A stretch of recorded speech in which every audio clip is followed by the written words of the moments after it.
Hello student, welcome to Step Up Academy. तो इस video में हम देखने वाले हैं एनसीईआरटी सॉल्यूशन। बोलो सर किसका एनसीईआरटी सॉल्यूशन? एनसीईआरटी की बुक तो बहुत सारी हैं। देखो हिस्ट्री का chapter number 1 the rise of nationalism in Europe हम थ्योरी पहले ही कंप्लीट कर चुके हैं। तो पहले आपको थ्योरी कंप्लीट करनी है। मैं हमेशा बोलता हूँ आपसे कि पहले थ्योरी पूरी कंप्लीट कर लो, उसके बाद फिर हम एनसीईआरटी सॉल्यूशन करते हैं। और इसके बाद अगर आपको लगता है कि मुझे और प्रैक्टिस करने की जरूरत है तो उसके बाद आप सैम्पल पेपर हैं, प्रीवियस ईयर पेपर हैं, वो सारे सॉल्व कर सकते हैं। लेकिन पहले पूरी बुक पढ़ लो, उसके पीछे जो एक्सरसाइज दी गई है एनसीईआरटी की वो कंप्लीट कर लो, फिर आपको जो भी और सोर्स चाहिए वो आप कंटिन्यू कर सकते हैं। तो चलिए स्टार्ट करते हैं। सबसे पहला भैया एनसीईआरटी सॉल्यूशन हिस्ट्री का चैप्टर नंबर 1 है the rise of nationalism in Europe. तो सबसे पहला क्वेश्चन हमारे स्क्रीन पर आता है एनसीईआरटी सॉल्यूशन का। राइट अ नोट, हमें एक नोट लिखना है, ठीक है ना। किसके बारे में? गुजिपी मजीनी के बारे में, काउंट कैमिलो डी कैवोर के बारे में, the Greek war of independence के बारे में, और इसके अलावा फ्रैंकफर्ट पार्लियामेंट के बारे में, the role of women in nationalist struggle. Nationalist struggle में वुमेन्स का क्या पार्टिसिपेशन रहा है, उनका क्या रोल रहा है, उसके बारे में लिखना है। तो सबसे पहले हम स्टार्ट करते हैं गुजिप्पी मजीनी के बारे में। डन, गुजिप्पी मजीनी के बारे में। तो सबसे पहले जैसे ही गुजिप्पी मजीनी की बात आएगी तो आपको क्या क्या याद आना चाहिए? दो सीक्रेट सोसाइटी का नाम याद आना चाहिए, यंग इटली और यंग यूरोप। Done, okay. और ये किस कंट्री से बिलोंग करते थे? तो हमें याद होना चाहिए इटली। यूनिफिकेशन ऑफ इटली में हम इनके बारे में भी पढ़ते हैं, क्योंकि इन्होंने ही क्या है चिंगारी जलाई थी। उसके बाद में फिर किस तरीके से अलग अलग लोग आते हैं, गुजिप्पी गैरिबाल्डी आते हैं, ठीक है ना। इसके अलावा विक्टर एमेनुअल टू भी आते हैं, तो वो सभी लोग आते हैं, लेकिन सबसे पहले स्टार्ट इन्हीं ने किया था। डन। तो गुजिप्पी मजीनी का जो टाइम पीरियड रहा है वो 1805 से लेकर 1872 तक रहा है। सबसे पहला गुजिप्पी मजीनी क्या थे? इटालियन पॉलिटिशियन थे। डन, एक पॉइंट। दूसरा, एक रेवोल्यूशनरी थे जो बॉर्न हुए थे जेनोवा। डन, कब? 1805 में इनका जन्म होता है, और 24 ईयर्स में इनको क्या एग्जाइल दे दिया था। एग्जाइल मतलब होता है देश से निकाल दिया जाता है। रेवोल्यूशन, क्योंकि इनका भैया क्या कहते थे कि भैया हमें तो रेवोल्यूशन करना है, क्योंकि उसी के दम पे हमें ये इक्वलिटी, फ्रीडम, इन सब की बात की जाएगी। डन। इसके अलावा trying to start a new revolution. He later founded 2 secret society. देखो बेटा, इनका क्या है, एमसीक्यू बन सकता है। डन, एमसीक्यू बन सकता है कि भैया यंग इटली और यंग यूरोप क्या है। 2 सीक्रेट सोसाइटी हैं जो स्टार्ट की गई थी, किसके द्वारा? गुजिप्पी मजीनी के द्वारा, ठीक है ना। Mazzini believe that nations were mean to be nature units of humanity. इन्होंने सेंटेंस बोला था कि भैया राजा हम लोगों को अलग अलग स्टेट्स में तोड़ के रखे हुए हैं। मतलब इन्होंने कहा कि इटली पूरा एक होना चाहिए। जिस तरीके से इटली इस तरीके से टुकड़ों में जो टूटा हुआ है ये गलत है। डन, क्योंकि ये राजा जबरदस्ती अपना राजपाट करने के लिए हम लोगों को अलग अलग एरिया में डिवाइड करके रखे हुए हैं। Done. Even though he didn't reach his goals, ये अपने गोल्स तक नहीं पहुंच पाए। डन, लेकिन he spark a strong sense of love for his country and is seen as important person in bringing Italy together. भैया देखो क्या होता है, जब यूनिफिकेशन ऑफ इटली की बात की जाती है तो वहां तक ये नहीं पहुंच पाए, लेकिन उन्होंने क्या एक चिंगारी दे दी थी, क्योंकि इटली की हिस्ट्री में कि किस तरीके से हमें अब इटली को जोड़ना, क्योंकि भैया इन्हें अपने देश इटली से बहुत प्रेम था। इतनी चीज अब आपको क्लियर हो गई। अगर कभी इनके लिए लिखने के लिए आए तो हम लिख सकते हैं, 2 मार्क्स में आ जाए, 3 मार्क्स में भी आ जाए, तब भी हम लिख लेंगे। अभी कुछ पॉइंट्स और बाकी हैं, उनकी चर्चा भी कर लेते हैं। हो गए शायद, उसी में हो गए हमारे सारे पॉइंट्स, 4 पॉइंट्स हो गए। डन। अब आते हैं हम count Camillo D Cavour. Clear है? काउंट कैमिलियो डी कैवोर, ये चारों लोगों की जब हम बात करते हैं, काउंट कैमिलियो डी कैवोर की बात कर लें, विक्टर एमेनुअल टू की बात कर लें, या फिर गुजिप्पी मजीनी की बात कर लें, या फिर गुजिप्पी गैरिबाल्डी की बात कर लें, इन सब की बात इटली से रिलेटेड की जाती है। इन चारों लोगों को हमें याद रखना है। Done. He was the chief minister of Sardinia Piedmont. ये भैया हमें पता है इटली का एक रीजन था, क्या है? चीफ मिनिस्टर है सार्डिनिया पीडोमोंट के। State and led the movement of to unify Italy. भैया इन्होंने यूनिफाई इटली के लिए क्या भैया काम किया है इन्होंने भी। He was neither a revolutionary, ना ये क्रांतिकारी है, ना ही ये कोई डेमोक्रेटिक है, मतलब ना ये कोई डेमोक्रेसी से रिलेटेड। डेमोक्रेटिक का मतलब होता है कि ना कोई ऐसा गवर्नमेंट में ये कोई काम कर रहे हैं, ना ये कोई रेवोल्यूशनरी है। तो फिर भैया इन्होंने किया क्या है? लाइक मैनी अदर्स वेल्थी, ये बहुत वेल्थी पैसे वाले आदमी है, एजुकेटेड है, members of the Italian elite. Italian elite के मतलब इटालियन का जो राजशाही संबंध है, मतलब यार राजशाही घराने, उसमें से एक ये भी पर्सन है, क्योंकि भैया पढ़े लिखे बहुत है, पैसा सा ठीक ठाक है, वेल्दी है। He speak French better than, इनको फ्रांस ज्यादा अच्छे से बोलना आता है कंपैरिजन टू इटालियन। डन, इनको फ्रांस ज्यादा अच्छे से बोलना आता है comparison to Italian. He formed a diplomatic alliance with France, क्योंकि इन्हें फ्रेंच आती है तो इन्होंने फ्रांस के साथ अपने डिप्लोमेटिक अलायंस क्या है एस्टेब्लिश किए, जिससे क्या हुआ? विच हेल्प, जो इनकी हेल्प करता है Sardinia Piedmont defeat the Austrian forces in 1859। Austrian Hungarian, भैया यहाँ पे क्या था? एम्पायर था सार्डिनिया पीडोमोंट में, लेकिन काउंट कैमियो डी कैबोर ने, इन्हें फ्रेंच अच्छे से आती है तो इन्होंने हेल्प ली फ्रेंच की और यहाँ से इन लोगों को भगा दिया 1859 में, freeing northern Italy from the Austrian Habsburg empire. और इन्होंने इटली का नॉर्दर्न वाला पार्ट, कहाँ पे, नॉर्दर्न इटली का पार्ट इन्होंने फ्री करा लिया। डन। तो ये पार्ट भी फिर बाद में जाके यूनिफिकेशन ऑफ इटली के पार्ट में ऐड हो जाएगा।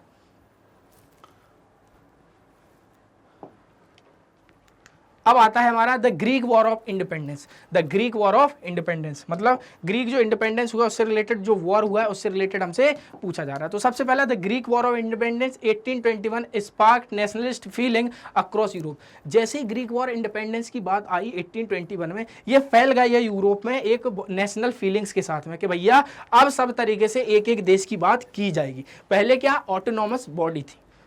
ग्रीस किसके अंडर में था, Ottoman empire since the 15th century aimed to expel the Turks and reviewed the Greek empire. सीधी सी बात कि भैया ओटोमन एम्पायर के अंडर में था, इनकी सारी चीजें वहां पर कंटिन्यू हो रही हैं, लेकिन अब भैया ग्रीस के अंदर भी स्पार्क है, साथ में यूरोप के अंदर भी स्पार्क हो गया कि अगर हमारी कंट्री है तो हम ही उसमें रहे, ना कि कोई दूसरा हमें फोर्सफुली क्या है डोमिनेंस करके रख रहा है अपने अंदर में कि ये करो वो करो।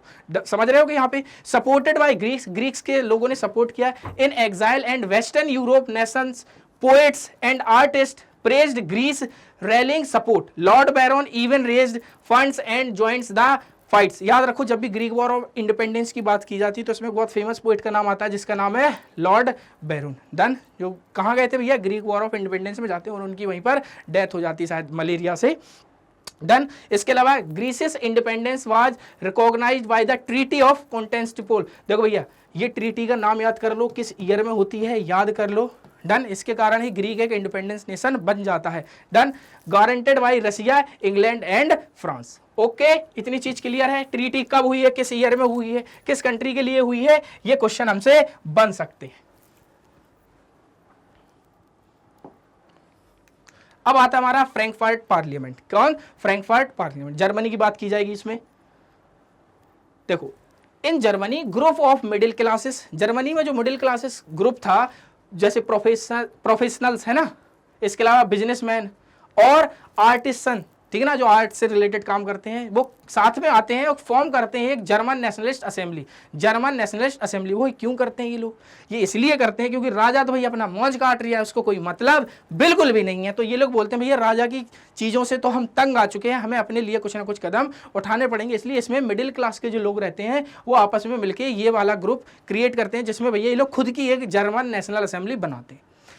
There first meeting was held on 18 May 1880 यानी मई 1888 को church of Saint Paul in Frankfurt में एक चर्च है भैया, क्लियर है, फ्रैंकफर्ट पार्लियामेंट में ही चर्च है, वहीं पर इन लोगों की मीटिंग होती है जिसमें लोग 831 इलेक्टेड मेंबर्स गैदर्ड, यहाँ पर 831 इलेक्टेड मेंबर इकट्ठे होते हैं।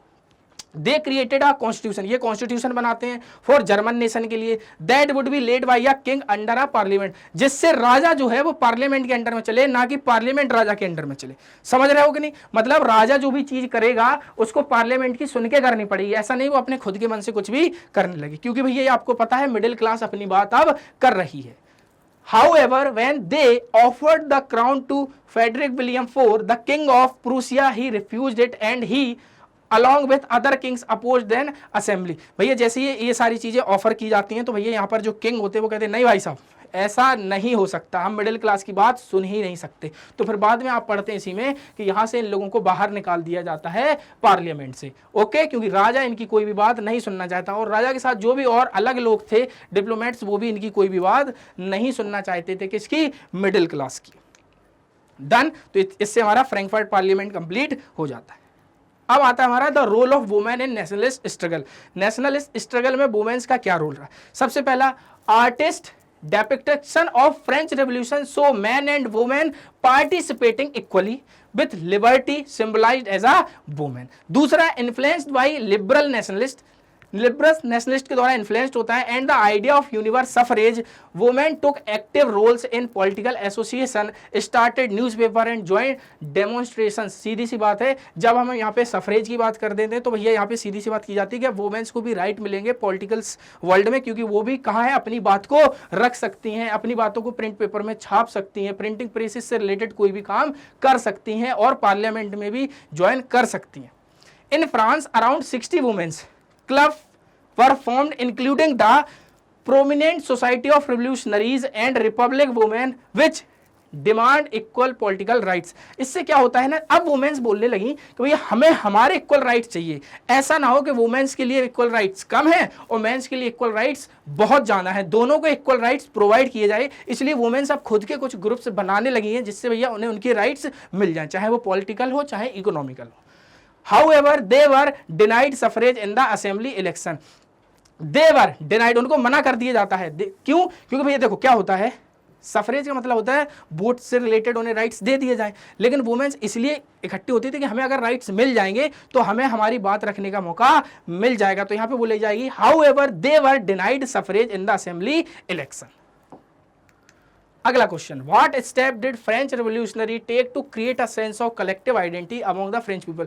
फ्रेंच लोगों के मतलब अंदर फ्रेंच रिवोल्यूशनरी ने वो कौन कौन सी चीजें स्टार्ट की जिसके कारण फ्रांस के लोगों को लगे कि हम सब फ्रांस के ही नागरिक हैं। सेंस ऑफ कलेक्टिव आइडेंटिटी यानी हम सभी फ्रेंच पीपल हैं। तो उसके लिए क्या हुआ आपको पता है, ला पेट्रिए ला सिटियोल वाली सिस्टम आया है, उन सब की बात की जाएगी, ट्राई कलर की बात की जाएगी यहाँ पर, डन, वो सारी बातें की जाएंगी। तो सबसे पहला the idea of fatherland, la patrie and citoyen le citoyen, then fatherland, la patrie and citizen le citoyen were introduce in France. ये फ्रांस में इंट्रोड्यूस किया गया जिससे क्या है, सेंस ऑफ कलेक्टिव आइडेंटिटी आई या create of sense of collective identity है। Tricolour flag replace the royal standard, royal standard के फ्लैग को हटा के state general was renamed the national assembly. इसके अलावा देखो इनका क्या था, जो यहाँ पे आप देख रहे हो रॉयल स्टैंडर्ड फ्लैग था उसको हटा के एक अलग फ्लैग आ गया है। इसके अलावा स्टेट जर्नल असेंबली जो थी उसको हटा के अब नेशनल असेंबली कर लिया गया। नए नए hymns, oaths and commemoration were created in the name of the nation के नाम पे ये सारी चीजें की जा रही थी। A centralised administration system was set up with uniform law of all citizen. Uniform law of all citizen के लिए भैया क्या किया गया,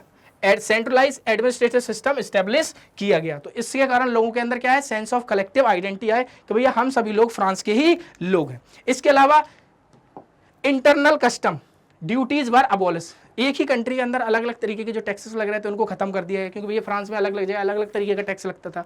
अ uniform system of weight and measured was adopted, uniform weight और मीजर अडेप्ट किया गया, क्योंकि आपको पता था कहीं पे 1 kg का मतलब कुछ और हो रहा है, कहीं पे 900 ग्राम हो रहा है, कहीं पे कुछ हो रहा है, तो ये सभी को खत्म कर दिया जाए।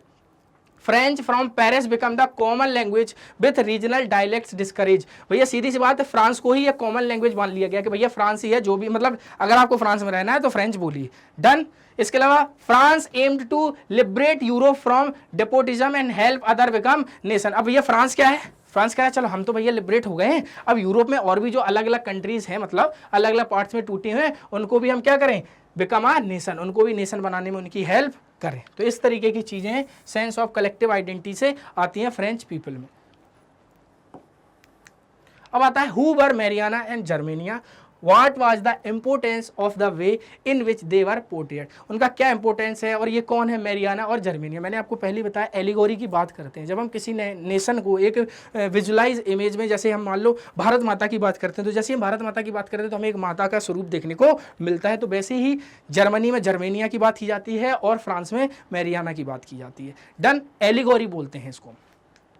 देखो इन द 18th और 19th सेंचुरी में जो आर्टिस्ट थे वो यूज करने लगे थे फीमेल फिगर को as a allegory of the nation, कि अगर ये एलिगोरी बनी है तो ये फ्रांस की बात की जा रही है, और अगर जर्मेनिया बनी है तो जर्मनी की बात की जा रही है। In France Marianne symbolise the nation representing liberty and the republic with the red cap, tricolour and cockade. देखो सीधी सी बात, जब मैं बात करता हूँ मैरियाना की तो आपको पता है उसकी एक इमेज आती है, क्योंकि उनको भाई फ्रांस की देवी माना जाता है। जैसे हम भारत माता की बात करते हैं तो जिस जिस तरीके के कपड़े पहन के रखे हैं, देखो यहाँ पे बोला गया वो लिबर्टी और रिपब्लिक ऑफ फ्रांस की बात करते हैं। उन्होंने रेड कैप पहन रखा है, ट्राई कलर है, और इसके अलावा कॉकपिट, यानी कॉकपिट मतलब उनकी जो कैप लगी हुई उसके ऊपर एक फुंदा सा लग रहा था ना, फूल जैसा, वो। Status of Mariana were placed in public places पे उसको लगाया गया ताकि लोग जाने के एक्चुअली में होता क्या है और ये क्यों लगाया जा रहा है। और इसके अलावा जो कॉइन और स्टाम्प्स थे उन सभी के ऊपर उसकी फोटो लगाई जाती थी, जिससे लोगों को लगे नेशनल यूनिटी के, भैया नेशन एक ही है और उनकी माता ये है, done.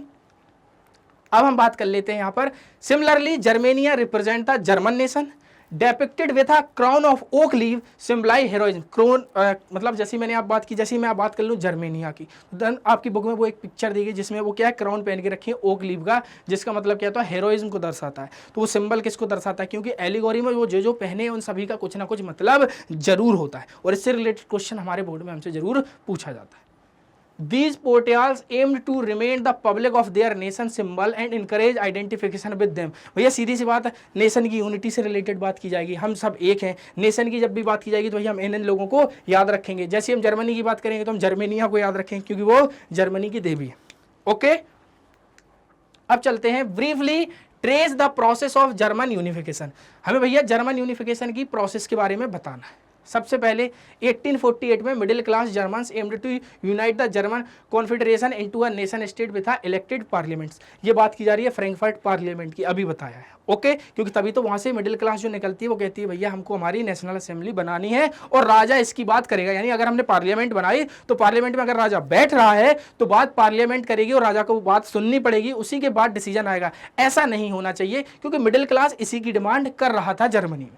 They were suppressed by the monarchy, monarchy के द्वारा उन्हें दबा दिया गया क्योंकि मिलिट्री और Prussian land owners, Prussian then lead to unification movement with Otto von Bismarck and its main architect। देखो क्या होता है, जब इन सब की बात दबा दी जाती है तो बाद में आप देखते हो कि किस तरीके से ही प्रूसियन एम्पायर ही क्या करता है, यूनिफिकेशन ऑफ जर्मनी की बात करता है। तो बाद में किस तरीके से आर्मी ही एक कंट्री का क्या यूनिफिकेशन करवाती, क्योंकि आपको पता है जर्मनी की बात की जाएगी तो वहां पे सबसे बड़ा एम्पायर जो था वो प्रूसियन एम्पायर था। थ्रो 3 वॉर्स, 3 वॉर्स लड़े थे। किन्होंने लड़े थे भैया 3 वॉर्स? हमने तो लड़े नहीं है क्योंकि हम लोग पढ़ाई नहीं कर पा रहे हैं, वॉर कहां से लड़ेंगे। डन। इसके अलावा देखो ओटो वन बिस्मार्क जो थे प्रूसियन एम्पायर से रिलेटेड, उन्होंने 3 वॉर लड़े हैं। क्लियर है, 7 ईयर्स में 3 वॉर लड़े हैं। ऑस्ट्रियन, डेनमार्क और France, Prussia. Achieved victory and complete unification. लड़ने के बाद इन सभी ने टेरिटरी को कंबाइंड किया, ऐसा नहीं उठा के यहाँ के लेके आ गए। मतलब अब वो एरिया किसके अंडर में आएगा, जर्मनी के अंडर में, क्योंकि ये जीत चुके हैं। और in January 1871 king William one of Prussia was proclaimed German emperor at a ceremony and Versailles. देखो क्या होता है, जब प्रूशियन एम्पायर जीत जाता है सभी आपस में जोड़ के, अब उसके बाद राजा कौन बनता है प्रूशियन एम्पायर का, क्योंकि अब पूरी जर्मनी एक कंट्री बन चुकी है तो उसका किंग बना दिया जाता है किंग विलियम वन को। अब अगला question, what changes did Napoleon introduce to make the administrative system more efficient in the territories ruled by him. सबसे पहली बात, जब नेपोलियन भाई साहब नहीं आए थे तो इससे पहले जब हम बात कर लें यूरोप की या फ्रांस की ही बात कर लेते हैं तो आप देख सकते हो फ्रांस अलग अलग एरिया में टूटा था। अब होता क्या था, वहां पे कोई कुछ और रूल चला रहा है, कुछ और चला रहा है, कोई और सिस्टम चला रहा है। तो ये भाई साहब जब आते हैं तो ये सबको क्या है, यूनिफाई करते हैं, यानी चीजों को बहुत ज्यादा ना फैला के सिस्टमैटिक करने की बात करते हैं। कौन से, नेपोलियन भाई साहब। डन।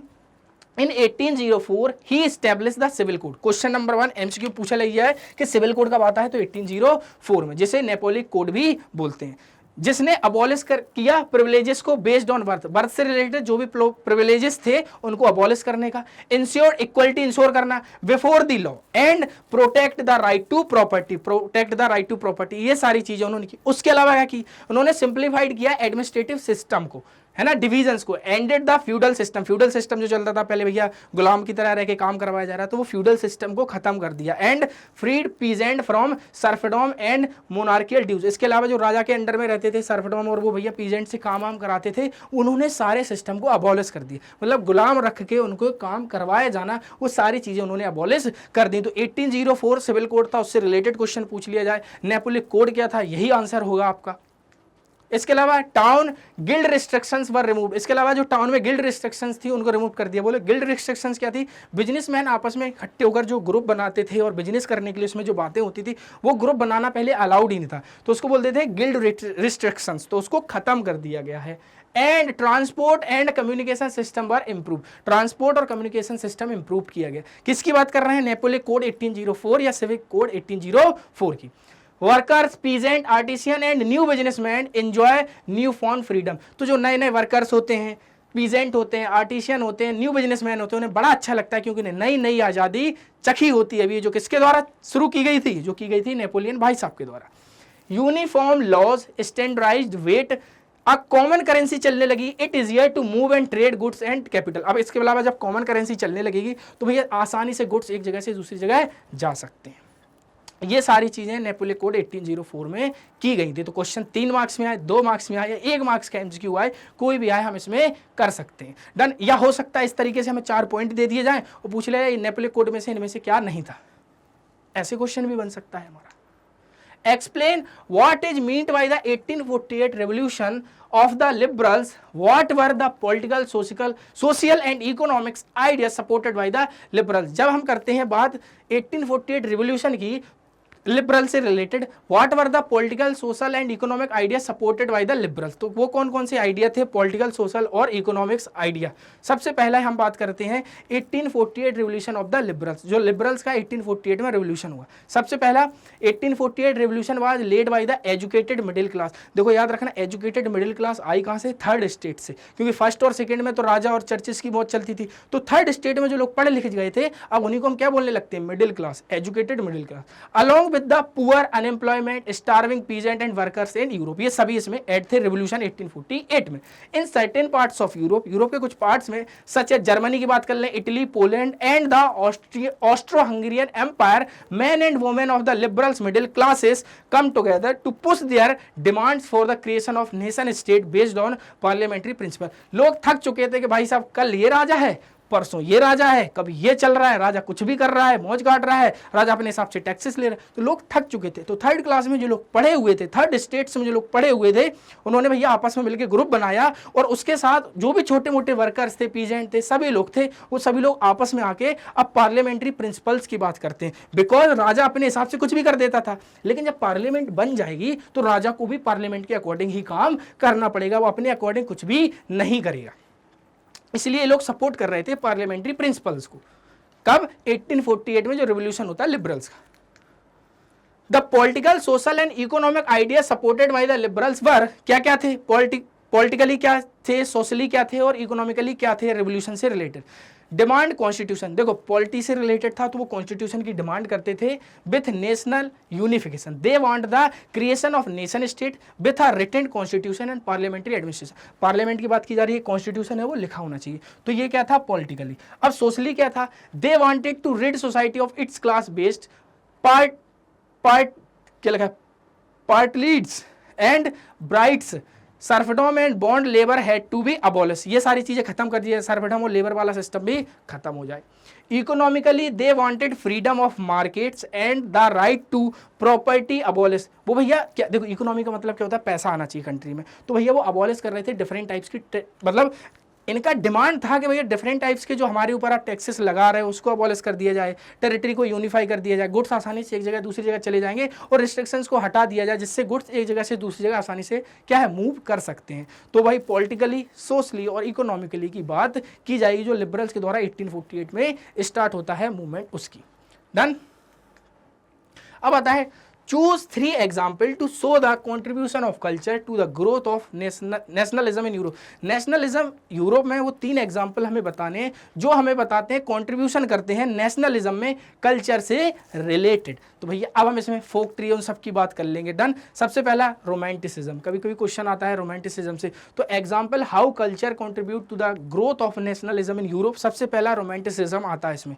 रोमांटिसिज्म का मतलब नहीं मैं तुमसे प्यार करता हूँ, रोमांटिसिज्म का मतलब है कंट्री में रहने वाले लोगों को अंदर फीलिंग आए कि हम सब कंट्री के नागरिक हैं, कंट्री से प्रेम हो। Done. This European movement aimed to foster national unity by emphasising shared heritage and common history. Share heritage हो और कॉमन हिस्ट्री हो, जिसके कारण लोगों को लगे कि हम इसी कंट्री के नागरिक हैं। Romantics artist use emotions. Romantic जो आर्टिस्ट थे वो इमोशन से रिलेटेड लिखने लगे, intuitions and mystical feelings to promote national sentiments. कुछ सॉन्ग्स भी ऐसे लिखने लगे जिससे लोगों को फीलिंग होने लगे कि नहीं हम इस कंट्री के ही क्या है नागरिक, सिटीजन है। इसके अलावा folk song, dances and poetry, ये सारी चीजें भी की गई हैं। क्लियर है। These elements spread the spirit of nationalism and patriotism, folk culture integral to people's lifes, help convey nationalist message widely. देखो चाहे फोक सॉन्ग की बात करें, चाहे हम डांस की बात करें, हम पोइट्री की बात करें, तो ये सारे भी क्या कर रहे हैं, कंट्रीब्यूशन कर रहे हैं कंट्री के नेशनलिज्म की फीलिंग को बढ़ाने के लिए, लोगों को एक नेशन स्टेट में रहने के लिए कि हम इस नेशन स्टेट में क्यों रह रहे हैं, क्योंकि हमारी हिस्ट्री पुरानी थी, हमने सॉन्ग जो जो लिखे उससे लोग अपने आप को क्या कर पाए, एसोसिएट कर पाए कि भैया हम इसी नेशन के लोग हैं। फॉर इंस्टेंस पोलिश कंपोजर, देखो अब यहाँ पे क्वेश्चन आ सकता है कि जो पोलिश कंपोजर थे उनका नाम था करोल कुर्नपिस्की, है ना, नाम ऐसा है, ठीक है। यूज फोक डांसेस, उन्होंने क्या किए, फोक डांसेस इंट्रोड्यूस किए in his music to support the Polish nationalist struggle. भाई पोलैंड के थे तो पोलैंड लोगों को एक यूनाइट दिखाने के लिए, हम पोलैंड के सभी लोग हैं, तो उन्होंने भैया क्या किया, फोक डांसेस बनाए। क्लियर, नाम क्या था, करोल कुर्बुस्की, याद रख लेना, जिससे पोलिश लोगों के अंदर फीलिंग आए नेशन स्टेट की। Language association, language played a crucial role in nationalism. For example, during Russian occupation, speaking Polish became a symbol of resistance against Russian dominance. जब मैं आपको बात करती हूँ कि किस तरीके से फिर पोलैंड के ऊपर रसिया अपना कैप्चर करके रखना चाहता है, लेकिन पोलैंड के लोग अपने कल्चर को नहीं छोड़ते हैं। क्लियर है, वो चर्चेस में जब भी जाते थे, पोलिश लोग इकट्ठे होते तो वो पोलिश लैंग्वेज ही बोलते थे, जब भले जबरदस्ती उनके ऊपर इम्पोज की जा रही थी रसियन लैंग्वेज।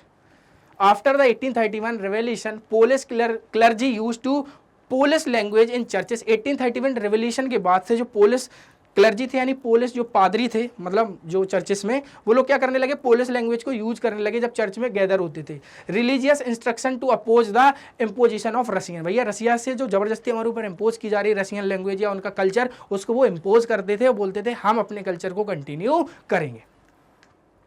अब आता है throw a focus on any two countries, दो कंट्रीज पे फोकस करना है और एक्सप्लेन करना है how nation developed over the 19th century, के किस तरीके से नेशन डेवलप हुए हैं। तो यहाँ पर हम इटली और जर्मनी की बात आसानी से कर सकते हैं।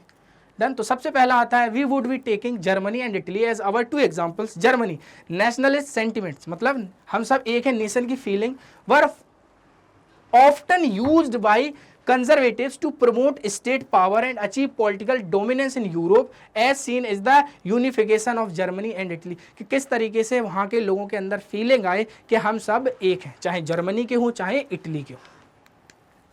Middle class German try to unite the, जो मिडिल क्लास थी जर्मन की, वो ट्राई करते थे भैया यूनाइट करने के लिए जर्मन कॉन्फेडरेशन में, बट देयर एफर्ट्स वर थ्वाट्स by the Junkers of Prussia, लेकिन जंकर्स ऑफ प्रूसिया के जो जंकर्स थे, वो उनकी जो भी डिमांड होती थी मिडिल क्लास की, वही हम नेशनलिज्म की बात कर रहे हैं, तो उनको खारिज कर देते थे। After 3 war in Austria, Denmark and France, ये किसने लड़े हैं, प्रूसियन एम्पायर की मिलिट्री ने। तो जिस तरीके से जब वो लड़ लेते हैं तो 1871 में आपको पता है यूनिफिकेशन ऑफ जर्मनी कंप्लीट होता है और किंग बन जाते हैं king William one. Prussia was proclaimed German emperor. पहले प्रूसिया ही अलग अलग तरीके से बटा हुआ था, ठीक है ना, क्योंकि प्रूसियन सबसे बड़ा एम्पायर था, बटा था, लेकिन बाद में प्रूसियन एम्पायर ने ही किस तरीके से पूरी जर्मनी का यूनिफिकेशन कराया है। डन, जिसमें हम ओटोमन बिस्मार्क की भूमिका देखते हैं। मॉडर्नाइजिंग द करेंसी को मॉडर्नाइजिंग किया, बैंकिंग सिस्टम किया, लीगल सिस्टम किया इन जर्मनी वाज अ की फोकस ड्यूरिंग दिस पीरियड। तो इस पीरियड में ये सारी चीजें की गई थी। अब हम बात कर लेते हैं इटली की। तो during the 1830s Mazzini sought to unify Italy, he formed a secret society. अभी बात की यंग इटली और यंग यूरोप, लेकिन वो फेल हो जाते हैं। फिर इस तरीके से आप देखोगे कि Sardinia Piedmont under its ruler king Victor Emmanuel to unify Italian states through war. इसके अलावा फिर किंग विक्टर इमैनुअल कहते हैं हमारे कंधों के ऊपर जिम्मेदारी है कि किस तरीके से हम इटली को यूनिफाई कराएंगे। Austrian forces were defeated in 1859. Apart from Sardinia, Piedmont, a large number of volunteers had joined the cause under the leadership of Giuseppe Garibaldi. 1860, they marched to South Italy and managed to defeat Spanish ruler. In 1861, Victor Emmanuel II was proclaimed as the king of Italy. देखो उधर किसको बना दिया, इधर देखो आप, सबसे पहले इधर किंग विलियम वन को बना दिया जब जर्मनी का यूनिफिकेशन कंप्लीट हो जा रहा है, लेकिन जब इटली का यूनिफिकेशन कंप्लीट हो जाता है तो भैया किसको बना दिया जाता है यहाँ पे, किंग विक्टर इमैनुअल II को। तो अब यहाँ पे साउथ वाले पार्ट को गुजिप्पी गैरिबाल्डी ने किस तरीके से अंडर में कराया। और इससे पहले हम बात कर लेते हैं कि उसकी कैमोर की बात कर लेते हैं। तो उन्होंने कहा ऊपर वाला जो पार्ट था इटली का, उसको क्या किया था, फ्री कराया था और इटली में जुड़वाया था। क्यों, क्योंकि वो थे तो इटालियन, लेकिन उनको एक लैंग्वेज नहीं आती थी, उन्हें सबसे ज़्यादा क्या आती थी, फ्रेंच। तो फ्रेंच की हेल्प लेते हैं, ऑस्ट्रियन और हंगरियन जो एम्पायर था उसको किस तरीके से फिर वहां से डिफीट करते हैं। How was the history of nationalism in Britain unlike the rest of Europe, किस तरीके से, जैसे यूरोप की पूरी नेशनलिज्म की जो हिस्ट्री रही है वो ब्रिटेन की नहीं है। क्यों, क्योंकि ब्रिटेन एक स्ट्रेंज केस में आता है, क्योंकि यहाँ पर लड़ाइयाँ नहीं होंगी, तोप गोले बंदूकें नहीं चली हैं, राजा लड़ने नहीं जा रहा है। यहाँ पर आप देखोगे कि बहुत लंबी प्रोसेस के कारण ब्रिटेन का केस अलग है। डन, वो तीनों केसेस अलग आ जाते हैं। अब चलते हैं यहाँ पे। सबसे पहले the history of nationalism in Britain was different as follow. क्यों है? क्योंकि 18th सेंचुरी के पहले British Isles house diverse ethnic group, वहां पर अलग अलग एथनिक ग्रुप रहते थे, जो इंग्लिश बोल रहे हैं, जो स्कॉट्स बोल रहे हैं, जो है ना वेल्स बोल रहे हैं, वो सभी लोग अलग अलग एथनिक ग्रुप थे। डन। इसके अलावा the main group include the English, जो सबसे बड़ा मेन ग्रुप था, चाहे इंग्लिश को हम इंक्लूड कर लें, Welsh, Scots and Irish. Each ethnic group had its own tradition. देखो यहाँ पर भी ग्रुप अलग अलग है, तो इनके खुद की ट्रेडिशन, खुद का कल्चर, खुद की सारी चीजें होंगी। England's wealth and power allowed its to dominate the other, क्योंकि इन सब में लेकिन सबसे पावरफुल क्या था? इंग्लैंड था। इसलिए इंग्लैंड किस तरीके से अदर नेशंस पे भी अपनी पावर को इंट्रोड्यूस करता है और दिखाता है वहां पे। Nation symbol such as English language, क्योंकि पता है कि ब्रिटेन सबसे ज्यादा पावरफुल है, तो इंग्लिश लैंग्वेज को क्या इंट्रोड्यूस कर रहा है? भैया इंग्लिश लैंग्वेज बोलो, अपने कल्चर को खत्म करो। डन। क्योंकि इंग्लैंड अब क्या कर रहा है? डोमिनेंस कर रहा है इन अदर ग्रुप्स के ऊपर, क्योंकि ब्रिटिश आइल्स में सारी भी ग्रुप्स हैं, है ना, आइलैंड्स कंट्री हैं, तो इनके ऊपर क्या कर रहा है? वो डोमिनेंस कर रहा है अपना, और उनका ही फ्लैग माना जाएगा, उन्हीं का एंथम चलेगा यहाँ पे। This promotion aim to forge, यानी फोर्स करना जबरदस्ती ब्रिटिश आइडेंटिटी को अदर ग्रुप्स के ऊपर जो वहां पर और थे, इनके अलावा, इंग्लैंड के अलावा, यानी इंग्लिश लोगों के अलावा जो अदर एथनिक ग्रुप थे, उन सभी से बोला जाना कि भैया इंग्लिश लैंग्वेज बोलो और उन्हीं के फ्लैग को मानो और उन्हीं के एंथम को मानो। तो ये फोर्ज किया जा रहा है ब्रिटिश आइडेंटिटी को इन लोगों के ऊपर। इसके अलावा while France nationalism arrows from revolution, France में नेशनलिज्म की फीलिंग रिवोल्यूशन से आ रही है, लेकिन यहां पर आप कर रहे हो इन इवॉल्व ग्रेजुअली, धीमे धीमे इवॉल्व हो रही है। Britain's nationalism develop through parliamentary act rather than Wars. यहां पर आप देखोगे कि ब्रिटेन आइडेंटिफिकेशन या ब्रिटेन अपने सुपरमेसी अदर नेशंस के ऊपर इसलिए दिखा रहा है क्योंकि वहां पर पार्लियामेंट्री एक्ट्स पास किए गए थे, लेकिन यहां पर रिवोल्यूशन और वार हुए थे। कहां पे? फ्रांस में। दूसरा, इन 1688 द ब्रिटिश पार्लियामेंट क्या करती है? Crucially monarchial power through bloodless revolution. यहाँ पे भैया आपको पता है 1688 में ब्रिटिश पार्लियामेंट मोनार्की से कहती है tata bye bye see you, मिलेंगे बाद में, और उनकी पावर को खत्म कर देती, क्योंकि पूरी पावर अब किसके पास जा चुकी है? ब्रिटिश पार्लियामेंट के पास। और 1707 यानी the act of union sign होता है, जिसमें इंग्लैंड के अंडर अब मर्ज हो चुका है स्कॉटलैंड, मतलब कंट्री वो भले, लेकिन यहाँ पे रूल्स और रेगुलेशन इंग्लैंड की चलेंगी हम। ओके। इसके अलावा British nationalism emerge through allied decision, English culture often overshadowed Scottish traditions. किस तरीके से स्कॉटिश ट्रेडिशन को हटा के ज्यादातर चीजें वहां पर जो चलेंगी वो इंग्लैंड की चलेंगी, क्योंकि एक्ट ऑफ यूनियन से ये कंट्री उसके अंडर में अब आ चुकी है। भले अलग कंट्री आज भी आप देखोगे स्कॉटलैंड, लेकिन ये क्या है? अंडर में किसके आती है? यूके, जिसको हम यूके बोलते हैं। Done. Why did nationalist tension emerge in the Balkan, किस तरीके से नेशनलिस्ट टेंशन जो थी वो इमर्ज होती है बाल्कन्स में, किस तरीके से, यानी कि यहाँ पर नेशनलिज्म कैसे कन्वर्ट हो जाता है इंपीरियलिज्म में। हम यहाँ पे बात करेंगे बाल्कन्स की। तो सबसे पहला, nationalist tension emerge in the Balkans because nationalism tension in the Balkans rose as people aspired to nationalism. In the 19th century, much of the Balkans was under Ottoman rules which failed to modernize effectively. देखो क्या होता है यहाँ पे, सबसे बड़ा group होता है ओटोमन रूल, यानी एम्परर सबसे बड़ा ही होता है, इसकी पावर कम होने लगती है, तो यहाँ के जो नेशंस जो छोटे छोटे थे वो टूट के ये सोचने लगते हैं कि हम अपनी आइडेंटिटी बना लें, हमारा खुद का एक देश बन जाए, जिसके कारण यहाँ पर बहुत सारी प्रॉब्लम्स हमें देखने को मिलती है। फिर बाद में यही प्रॉब्लम किस तरीके से फर्स्ट वर्ल्ड वॉर की तरफ ट्रांसफर हो जाती है। अब बाल्कन्स की बात करें तो एथनिक वेरिएशंस था, क्योंकि यहाँ पे अलग अलग तरीके के लोग रहते थे, अलग अलग लैंग्वेज थी, उनका अलग अलग पूरा कल्चर था। तो द बाल्कन्स, इसमें रहने वाले लोगों को क्या बोला जाता है? कमेंट सेक्शन में जरूर बताएं। बाल्कन्स में रहने वाले लोगों को क्या बोलते थे हम? बताओ, कुछ एक छोटा सा नाम आता तो जल्दी बता देना कमेंट सेक्शन में। इंक्लूडिंग प्रेजेंट डे, आज के समय में अगर बाल्कन्स की बात करेंगे तो रोमानिया हो गया, बुल्गारिया हो गया, अल्बानिया हो गया, ग्रीस हो गया, and other was ethically diverse mainly inhabited by Slavs. देखो यहाँ पे लिख के आ गया, इनमें रहने वाले लोगों को हम स्लाव्स बोलते थे बाल्कन्स वाले। तो इसमें आज के समय में ये कंट्री है। इसके अलावा डिसइंटीग्रेशन, अब ओटोमन एम्पायर का डिसइंटीग्रेशन हो रहा है, वो टूट रहा है ना, वो खत्म हो रही है उसकी power. As the Ottoman Empire declined, the rise of romantic nationalism made the Balkans unstable, जिसके कारण ओटोमन एम्पायर की पावर कम हो रही, तो यहाँ पे वाले लोगों के अंदर आ रही, अरे अब हम अपना देश बनाएंगे। तो किस तरीके से फिर चीजें कहां पे जा रही हैं? रोमांटिक नेशनलिज्म की तरफ। कहां? बाल्कन्स में। और जो क्या है? अनस्टेबल है। Subjugation, newly independent Balkans state faced foreign domination with historic claims used to justify their independence struggle। और इसके अलावा हम यहाँ पे बात करते हैं, जब ये यहाँ से टूट रहे होते हैं तो यूरोप में भैया ये चर्चा होती है कि किस तरीके से बाल्कन्स अब जो हैं वो अलग अलग कंट्रीज में टूट रहे हैं। फिर इसके बाद आप देखोगे किस तरीके से बिग पावर राइवलरी होती है कि बड़ी बड़ी कंट्री आके फिर इनके ऊपर अपना डोमिनेंस करती है, और फिर बाद में वो लड़ाई इतनी ज़्यादा हो जाती है, क्योंकि इसमें बाल्कन्स में भी रहने वाली कंट्री जब टूट रही होती हैं तो ये खुद के लिए लड़ती हैं। ये कहती हैं देखो क्या है, हम रोमांटिक फीलिंग्स के साथ में हम बाहर आए हैं, तो भैया ये सोचते हैं जितना ज़्यादा एरिया कैप्चर किया जा सकता है कर लो, क्योंकि ऑटोमन एम्पायर का डिसइंटीग्रेशन हो गया, वो टूट रहा है। इसलिए ज़्यादातर जो कंट्री उसमें से निकल रही बाहर वो सोचती थी बाल्कन्स में कि जितना ज़्यादा एरिया कैप्चर कर लेंगे वो हमारे लिए अच्छा है। तो ये खुद एक क्या बना था, टेंशन का जोन बना था। लेकिन बाद में बिग पावर जैसे रसिया है और इसके अलावा हम बात कर ले फ्रांस, ये सारी आपस में आके इसके ऊपर अपना डोमिनेंस दिखाना चाहती हैं। फिर बड़ी बड़ी कंट्री इसमें भी लड़ाई में शामिल हो जाती हैं, फिर फर्स्ट वर्ल्ड वॉर होता है। और इसके अलावा जीएलसी, बाल्कन स्टेट एक दूसरे को कभी पसंद नहीं करते थे, इनमें आपस में कभी बनती नहीं थी, इसमें लड़ाई होती थी, टेरिटरी को लेके हमेशा कॉन्फ्लिक्ट होता रहता था। Power struggle, European power like Russia हो गया, जर्मनी हो गया, ब्रिटेन हो गया, competed to expand their influence, अब इनके ऊपर अपना इन्फ्लुएंस दिखाना चाहता है, aiming to limit rivals and extend their control over trade, colonies and military powers. अब भैया ये वाली कंट्री को यहाँ पे क्या चुल्ल काट रही है, ये वाली कंट्री को इसलिए चुल्ल काट रही है क्योंकि यहाँ पे जाके क्या करेंगे यहाँ पे जाके ये सोचेंगे कि हम इसको अपने अंडर में ले लेंगे तो यहाँ पे ट्रेड कर सकते हैं, कॉलोनीज बना सकते हैं, मिलिट्री पावर, ये सारी चीजें हम यहाँ पर कर सकते हैं। कौन भैया, ये बड़ी वाली कंट्री, चाहे रसिया, जर्मनी हो, ब्रिटेन हो, इन सब की बात की जाएगी। ओके, तो ये सारी चीजें थी हमारे एनसीईआरटी सॉल्यूशन में, जो कि हमारा चैप्टर नंबर 1 है, किसका, the rise of nationalism in Europe का। तो उम्मीद करता हूं ये वीडियो आपको पसंद आया होगा। वीडियो पसंद आए तो वीडियो को लाइक करें, चैनल को सब्सक्राइब करें। तब तक के लिए मिलेंगे नेक्स्ट वीडियो में। Thank you.